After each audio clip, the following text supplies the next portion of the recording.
The Ravenswood Crime, a Medieval Mystery Unveiled. Chapter 1. The Village Awakens. The small village of Ravenswood lay shrouded in an early morning mist, its cobbled streets and timber-framed houses cloaked in an eerie quiet.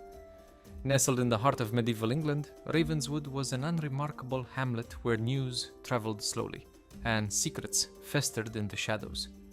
It was here, in the stillness of dawn, that the scream shattered the fragile peace.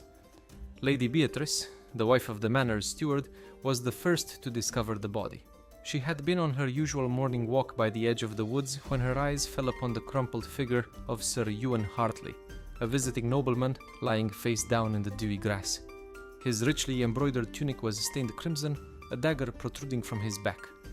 The scent of iron mixed with the damp earth, creating an oppressive weight in the air. Nearby, the disturbed grass suggested a brief struggle had taken place, but there were no immediate signs of the killer.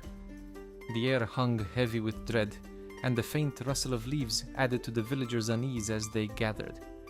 The villagers came quickly, their faces pale with fear and curiosity. Father Cedric, the parish priest, crossed himself repeatedly while muttering prayers. The blacksmith, Oswald, gripped his hammer tightly, as though ready to fend off an unseen assailant. And at the heart of the crowd stood Lady Eleanor, the widow of Ravenswood's former lord. Her sharp gaze missed nothing, though her lips remained tightly pressed. She stood slightly apart, her fur-lined cloak wrapped tightly around her shoulders, an imposing figure in the sea of nervous faces. "We must send for the Reeve," Lady Beatrice declared, her voice trembling. "This is a matter of justice."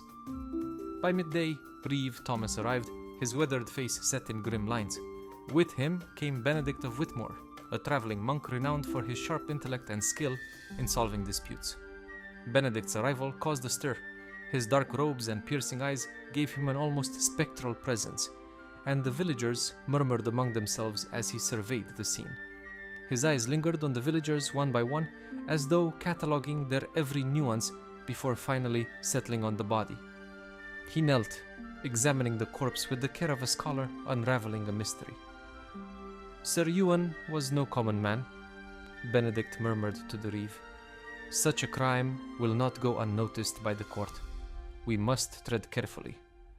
The Reeve nodded solemnly. "Then let us begin. The truth, whatever it may be, lies hidden here in Ravenswood." The villagers lingered, whispering among themselves as the Reeve and Benedict began their grim work. Questions abounded, and the tension in Ravenswood thickened, like the mist that refused to lift. Chapter 2. Secrets and Suspicions.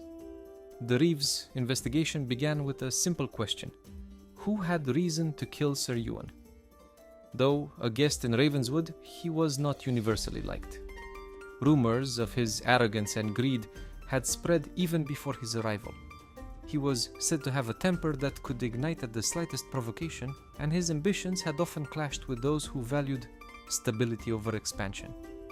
Some whispered that his presence in Ravenswood was part of a larger scheme, one that could threaten the fragile peace of the village. Lady Eleanor was the first to be questioned. Her steely composure revealed little. "Sir Ewan spoke often of acquiring lands," she said coolly. "He desired much, including Ravenswood itself, but I had no quarrel with the man." "Had he approached you directly?" Benedict pressed. "He did," she admitted, "but I refused. Ravenswood is my late husband's legacy. I will not part with it." The monk noted her words but sensed a deeper tension. Lady Eleanor's loyalty to her husband's memory was known, but so too was her ambition. She was a woman who understood power, and Benedict could see the faint flicker of calculation in her eyes. Oswald, the blacksmith, came next. His rough hands fidgeted as he spoke. "Sir Ewan came to me last week, asking for a blade to be sharpened. Paid well he did, but he'd a sharp tongue too. Didn't sit well with me, the way he talked of us villagers as though we were dirt beneath his boots." "What became of the blade?" asked the Reeve. "I returned it," Oswald replied, eyes narrowing.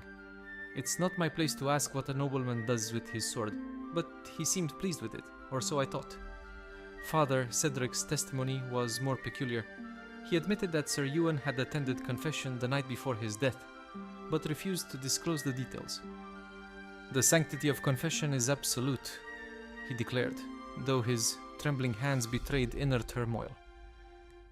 Benedict observed him closely, noting how the priest's gaze darted nervously toward the woods each time he paused. The innkeeper, Matilda, added another layer of intrigue. She revealed that Sir Ewan had spent much of his time at the inn, often in conversation with travelers and merchants. "He had many dealings," she said cautiously, "and not all of them seemed above board." Matilda's tone suggested she knew more, but feared the repercussions. As the questioning continued, Benedict observed a common thread: fear. Ravenswood was a village burdened by unspoken grievances, and Sir Ewan's death had brought them bubbling to the surface. Each testimony seemed to add another thread to an already tangled web, and Benedict's mind churned as he worked to untangle it. Chapter 3: Clues in the Shadows. While the Reeve focused on the villagers' testimonies, Benedict turned his attention to the scene of the crime. The dagger that was embedded in Sir Ewan's back was of fine craftsmanship, bearing the insignia of a falcon. It was not a weapon of war, but one of wealth and prestige. Benedict's gloved fingers brushed over the hilt, feeling the faint ridges of an engraving that was almost too faint to see. The inscription, as it turned out, read, "Fortune favors the bold." Nearby, he found a torn piece of parchment partially buried in the mud. Carefully unfolding it, he discovered a hastily scrawled message: "Meet me by the old oak at the hour of the wolf. Trust no one." Benedict's mind raced. Who had written the note? And, more importantly, who had intended to meet Sir Ewan under cover of darkness? He returned to the village square, where the Reeve had assembled the villagers once more. Producing the parchment, he addressed them. "This was found near Sir Ewan's body. Who among you recognizes the handwriting?" The crowd murmured uneasily. Finally, a timid voice spoke up. "It looks like Thomas the miller's hand," said Agnes, the innkeeper's daughter. Thomas, a wiry man with shifty eyes, stepped forward reluctantly. "Aye, it's mine," he admitted. "But I swear I didn't kill him. I only wrote the note because he asked me to." "And why would Sir Ewan ask such a thing?" Benedict asked sharply. Thomas hesitated. He spoke of danger, said someone was plotting against him. He didn't say who, only that I should deliver the message." "Did you see him meet anyone that night?" "No," Thomas replied. "I left a note where he told me and went home. I wanted no part in his troubles." Benedict's mind churned with possibilities. Sir Ewan had known he was in peril, but had his killer been the one he sought to meet, or someone lurking in the shadows? His suspicions deepened when he examined the tracks near the body. 2 sets of footprints, one larger and heavier, and the other faint, as though someone had crept barefoot through the grass. The more Benedict uncovered, the more he realized that the village's secrets ran deeper than anyone was willing to admit. Chapter 4: The Unmasking. The breakthrough came when Benedict examined the dagger more closely. Its insignia, the falcon, was familiar. It belonged to the house of Lord Godfrey, a neighboring nobleman with ties to Ravenswood. Lord Godfrey's son, Edmund, had been seen in the village the day before Sir Ewan's death. When confronted, Edmund denied involvement. "I had no quarrel with Sir Ewan," he insisted. "The dagger was stolen from our armory weeks ago. I had assumed it lost." "Who knew of its disappearance?" Benedict pressed. "Only the steward," Edmund replied. "And he is as loyal as they come." Benedict's eyes narrowed. Perhaps loyalty is merely a mask." Returning to Ravenswood, Benedict and the Reeve sought out Lady Beatrice. Her earlier distress now seemed calculated, her every word measured. As Benedict revealed the connections between the dagger, the note, and Sir Ewan's ambitions, her composure cracked. "He deserved it," she cried. "He would have taken everything from us. Ravenswood would have fallen into ruin under his greed." "And so you killed him." Benedict's voice was soft but unyielding. "I only meant to frighten him," she sobbed. "But he struggled." The dagger was in my hand, and then... The Reeve placed a hand on her shoulder, his expression heavy with sorrow. "Justice will be done," he said quietly. As Lady Beatrice was led away, the villagers whispered among themselves. Ravenswood had been spared Sir Ewan's tyranny, but at a terrible cost. Benedict watched the scene unfold, his thoughts already turning to the next mystery. In the dark corners of medieval England, the line between justice and vengeance was as fine as a thread. And in Ravenswood, that line had been irrevocably crossed. Yet as the villagers dispersed, Benedict lingered, his mind replaying the details. Something gnawed at him. Hours later, he returned to the manor and demanded to inspect Lady Beatrice's quarters. Beneath her bed, he found a sealed letter addressed to L.E.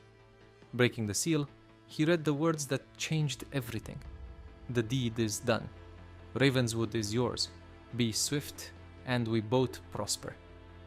Confronting Lady Eleanor, Benedict presented the letter. Her icy facade crumbled as she revealed her role in the plot. She had coerced Beatrice to act, promising to shield her from the consequences if things went awry. The scheme had been meticulously planned, but Sir Ewan's resistance had unraveled it all. As the villagers learned the truth, their loyalty shattered. The line between villain and victim blurred in the halls of Ravenswood, leaving its legacy forever stained. The echoes of betrayal would linger, and Benedict, ever the wanderer, knew this was a tale he would not soon forget.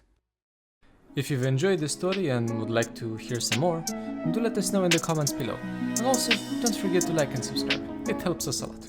Thanks.